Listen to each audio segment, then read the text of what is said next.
Shalom, selamat pagi sahabat yang dikasih Tuhan. Kembali kita bertemu di pagi hari ini. Hari yang Tuhan berikan untuk kita jalani. Kita boleh bersyukur karena kekuatan kesehatan Tuhan selalu hadirkan. Sahabat yang dikasih Tuhan, kita akan membaca dan merenungkan firman Tuhan. Namun sebelumnya kita berdoa. Ya Tuhan, kami akan membaca dan merenungkan firman-Mu. Ajar kami untuk dapat memahami, mengerti maksud firman-Mu, sehingga kami hidup dalam kerendahan hati di hadapan Tuhan. Terima kasih ya Tuhan Yesus. Inilah kami semua. Amin. Sahabat yang dikasih Tuhan, bacaan kita pagi hari ini terambil dari 1 Tawarik pasal 17 ayatnya yang ke-16 sampai ayatnya yang ke-17. 1 Tawarik 17 ayat 16 sampai 17. Firman Tuhan berkata demikian. Lalu masuklah Raja Daud ke dalam. Kemudian duduklah ia di hadapan Tuhan sambil berkata, siapakah aku ini ya Tuhan Allah? Dan siapakah keluargaku sehingga Engkau membawa aku sampai sedemikian ini? Dan hal ini masih kurang di mata-Mu ya Allah. Sebab itu Engkau telah berfirman juga tentang keluarga hamba-Mu ini dalam masa yang masih jauh, dan telah memperlihatkan kepadaku serentetan manusia yang akan datang, ya Tuhan Allah. Sampai semikian jauh pembacaan firman Tuhan. Saudara-saudara yang kekasih di dalam Tuhan, siapa yang tidak akan kecewa dan siapa yang tidak akan putus asa di tengah-tengah kehidupan kita ketika harapan, keinginan yang kita impikan, yang kita dambakan tidak tercapai dan tidak dapat kita raih. Tentu banyak ekspresi-ekspresi dari kekecewaan yang melanda kehidupan kita ini. Tentu banyak bentuk-bentuk ekspresi dari kekecewaan itu kita wujudkan dalam cara hidup dan cara pandang tentang kehidupan yang kita jalani. Ataupun ada kalanya kita juga mempersalahkan kepada orang lain atas apa yang tidak dapat kita raih. Saudara yang dikasih Tuhan, Raja Daud ketika mendengar dari Nabi Nathan bahwa bukan dia yang akan membangun bait Allah, melainkan keturunannya, sebagaimana ayat 4, 11 dan 12. Lalu Raja Daud tidak menjadi kecewa dan putus asa. Dia tidak marah, tetapi justru dia datang kepada Tuhan. Dia bersujud kepada Tuhan dalam kerendahan hatinya. Dan dia berdoa kepada Tuhan dengan penuh ucapan syukur. Doa yang terucap oleh Daud. Dia katakan, siapakah aku ini ya Tuhan Allah? Dan siapakah keluargaku sehingga Engkau membawa aku sedemikian ini?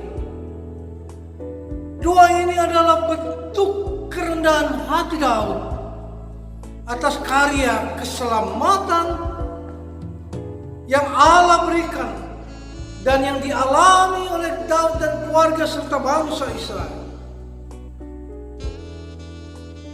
Doa Daud juga mau menjelaskan tentang perjalanan kehidupan Daud yang disampaikan Tuhan melalui Nabi Nathan, yaitu bahwa Tuhan telah mengangkatnya menjadi raja, seperti yang diungkapkan dalam 1 Tawarik pasal 17 ayatnya yang ke-7. Akulah yang mengambil engkau daripada ketika menggiring kambing domba untuk menjadi raja atas umatku Israel. Saudara-saudara yang kekasih, demikian juga dengan kita sebagai anak-anak Tuhan, pribadi, keluarga, di tengah-tengah kehidupan bermasyarakat dan berjemaat. Ketika kita berusaha atau menjalankan tugas pekerjaan yang kita lakukan, maka ada kalanya hasil yang kita peroleh itu tidak sesuai dengan harapan kita, tidak sesuai dengan keinginan kita, yang menimbulkan kekecewaan, yang menimbulkan putus asa, dan membuat kita hilang harapan di tengah-tengah hidup ini.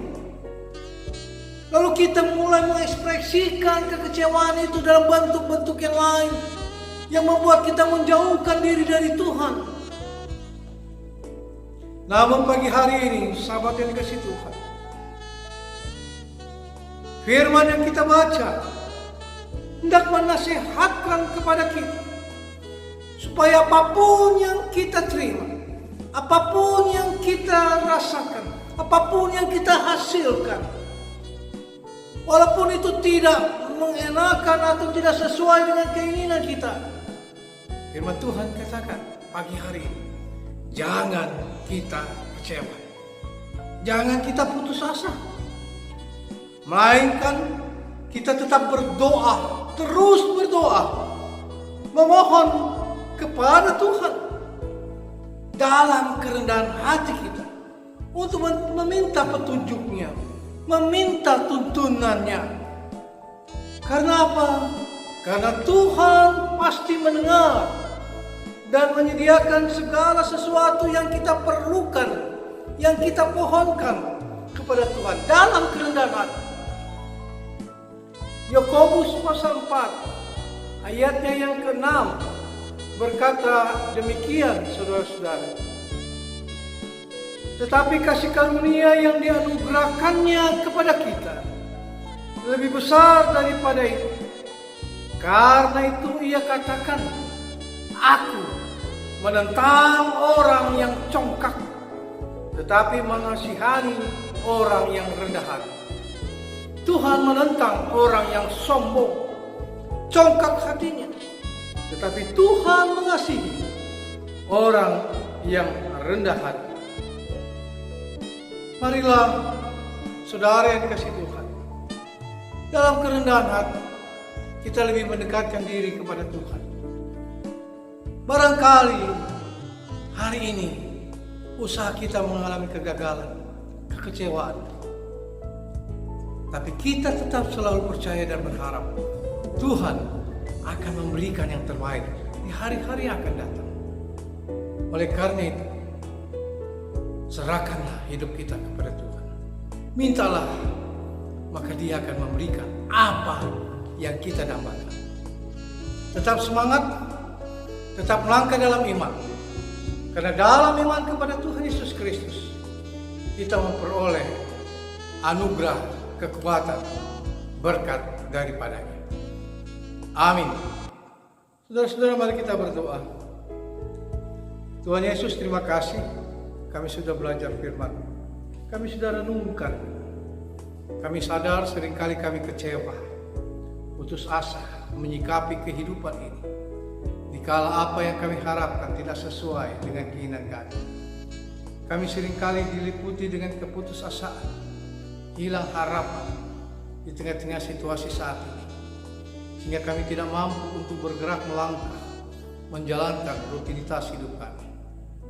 Tetapi melalui firman kami diingatkan untuk tetap kuat, tidak putus asa, tidak kecewa, dan selalu mengandalkan Tuhan, mendekatkan diri kepada Tuhan. Karena Tuhan yang akan memberikan apa yang kami dambakan. Terima kasih Tuhan, terima kasih. Jadikanlah kami pelaku-pelaku firman. Hamba berdoa untuk jemaat-Mu dalam proses pemulihan, rencana-rencana ke depan tengah-tengah kelemahan tubuh mereka. Bapak Alfonsius Bonte, Bitarore, anak kekasih Yohanes Saiba, Campo Lumero. Tuhan, Kau jamah mereka, beri kesembuhan dan pemulihan. Secara khusus, hamba berdoa, julukan pelayanan Pendeta Daniel Hari Prastowo. Dan saat ini, terbaring dalam kelemahan di rumah sakit Siloam, Bekasi Timur. Tuhan, tidak ada yang mustahil. Tidak ada yang tidak mungkin di hadapan Tuhan.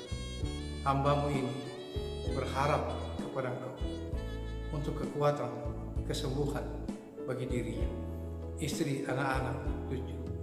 Memohon kepada Tuhan, Engkau berbelas kasih di tengah-tengah kehidupan suami, ayah, kekasih mereka. Hamba-Mu ini Tuhan, rindu untuk selalu melayani. Tolong Tuhan, berikanlah kekuatan. Biarlah apapun yang Tuhan rencanakan, itu terbaik bagi Pendeta Daniel Hari Prastowo. Terima kasih Tuhan, hamba berdoa untuk jemaat yang lanjut usia. Tuhan bersama-sama dengan mereka jaga, biar masa tua mereka ada dalam tangan Tuhan. Hamba berdoa, jemaat, keluarga jemaat, dalam segala usaha kerja mereka sepanjang hari ini, rencana-rencana mereka, Tuhan berkati. Biar mereka boleh meraih apa yang mereka dambakan. Berkat-berkat untuk kehidupan pribadi keluarga. Dalam usaha kerja mereka, Tuhan yang akan memberikannya. Terima kasih Tuhan, terima kasih. Hamba serahkan semuanya ini ke dalam tangan pengasihan. Ampunkan dosa-dosa kami Tuhan. Ampunkan kesalahan-kesalahan kami. Biar kami hidup dalam kerendahan hati di hadapan Tuhan dan selalu mengandalkan Engkau dalam langkah juang kami. Di dalam nama Tuhan Yesus Kristus kami berdoa. Amin. Sahabat yang kasih Tuhan, biarlah kita tetap selalu percaya. Jalanilah hidup ini dengan selalu mengandalkan Tuhan dalam kerendahan hati. Jangan kita menganggap diri kita yang paling benar dan paling hebat. Tuhan tidak menyukai orang-orang yang congkak dan sombong. Kerendahan hati adalah hal yang Tuhan sangat sukai. Tetap semangat dalam iman, kuat menghadapi menjalani hidup. Kita ketemu lagi besok pagi. Saya berdoa Tuhan tetap menjaga, menyertai saudara-saudara. Amin.